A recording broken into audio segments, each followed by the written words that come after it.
The victory of the Islamic Revolution was really the act by, miraculous act by Imam Khomeini, rahmatullah alayh, who took the Shia and threw them onto the stage of world history. Because before that, Shias, by and large, were content with being mazloom and crying about their troubles in the world. We brothers who had converted to Sunnism began to ask questions. What is this madhab called Shia? Where did it come from? What kind of Islam is this?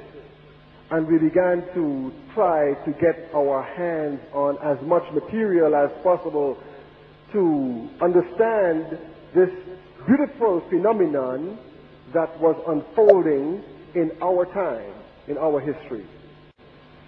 The result of this was that we had discovered that in the history of Islam, there were really two parties. One party being those who are concerned with getting power, getting wealth, and another party that was simply the party that upholded the rights of the Ahlul Bayt alayhim salam. For us, it was extremely clear which party was on the path of truth. We discovered that this party, that was the party of the Ahlul Bayt, along with the Ahlul Bayt alayhim salam themselves, suffered greatly during the course of history. And out of this suffering grew a beautiful flower known as the flower of the love of martyrdom, known as the culture of Ashura. And we could see the role of this culture in bringing down one of the most powerful, oppressive governments in the Middle East. I tell you, brothers, that this system in the world right now, they are not afraid as much of Sunnism as they are afraid of Shia Islam. They are terrified of Shia Islam. And their terror for Shia Islam is what makes me very glad. Because this deen of Shia is based on love for Allah, and love for Allah cannot be achieved without loving the Ahlul Bayt, who are the manifestations, the physical manifestations of the names of Allah. It cannot be imagined. And love for the Ahlul Bayt is the source of love for each other, and love for ourselves, and love for truth. And the other pillar that this deen of ours is based upon is the lack of fear of death. The lack of fear of death, the love for martyrdom. And these two factors scare the living daylights out of the oppressor. I don't know if you can translate. And the system of kufr, the system of oppression in this society, in this world today, is not based on love. It is based upon satisfying one's desires, which they misinterpret as love. Selfishness is not based on love. This system is based upon the fear of death. They say to you, try to live as well as you could and forget about death. And our deen, this deen of the Ahlul Bayt alayhim salam, is diametrically opposed to this, diametrically opposite to this. So therefore this deen of Shia stands as a threat to that system. In our deen, love is our blood and death is our friend. And the oppressor, realizing this, realizes that he can never defeat someone who believes in this way. With this type of attitude, one Shia is equal to 1,000 normal Muslims in my city, Toronto, the brothers who became Shia, we did not know much. We could not read Arabic.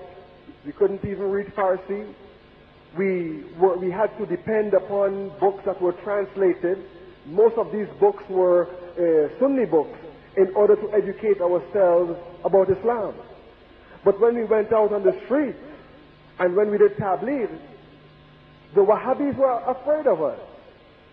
Because truth is not what comes out on your tongue. Truth is what is in your heart. Truth is your being. And being Shia and walking around with the light of the Ahlul Bayt in our hearts were enough to illuminate the path of truth to the people. Because what is Tabligh? Tabligh is really nothing more than jihad. Tabligh is nothing more than jihad. The jihad against one's own ignorance, or the jihad against all those forces that threaten to keep us aware of the truth. This is Tabligh. Some people tell me that some Muslims tell me that oh, you Ahmad, you are better than me. You came from Masihi, you become Muslim. I grew up as a Muslim. This is my religion, but you chose this religion, and therefore you are better than me. This is not true. This is not correct. Every time we see a problem in our lives or in our society that we recognize to be an enemy of Islam, it is our duty to be Imam Hussein. And every time you do not want to rise up against that, you're nothing but a damn kufan. I don't want to repeat it. Every time you do not rise up against that particular system or situation that threatens to keep us ignorant, or threatens to keep Islam from flowering, we're nothing but a damn Kufan, the people of Kufa. Many of us think that this whole tragedy of Karbala is something in history. It's not in history. It's here. It's everywhere. This is what this revolution taught me. It is everywhere. Right? One morning we get up, we are Imam Hussein alayhi salam. And next morning you get up, do not be surprised, you are a Shibr. Another morning you get up, you're a Kufan. Another morning you wake up, you're Ibn Ziyad. And it is if we remain Hussein, this is where our influence on history, on America, will take place. Every time we crush our Nafs al-Lawwama, what do we crush? We crush our Hussein. That means the Hashim. This path of Shiaism is a self-critical path. It's a self-critical path. Right? In looking at our history, in looking at our beliefs, we are forced to look at ourselves and criticize ourselves. And if we are honest about this will make us better people. Wherever we are. Wherever we are. You could be living in Toronto or you could be living in Qom. It makes no difference. Once we are on that path, we would be a light for the whole world to see. If we are not on that path, may Allah send His curses down upon us and put us in the hell with those kufans. Right now, the West is in trouble. The West is in big trouble. Every day in the paper you hear about somebody killing 5 people, 10 people, 20 people with a gun in some school or in some place of work. Women are getting more rights. Women are getting more power in the government and in the economy. But they cannot walk the street alone at night. This idea of equality between men and women has gone so far that in society people perceive no difference whatsoever. So even the idea of a man being pregnant is one that is appealing to them. It is only among the communities of Muslims, of sincere Muslims in America, in the West, that people find a relief from this type of ignorance.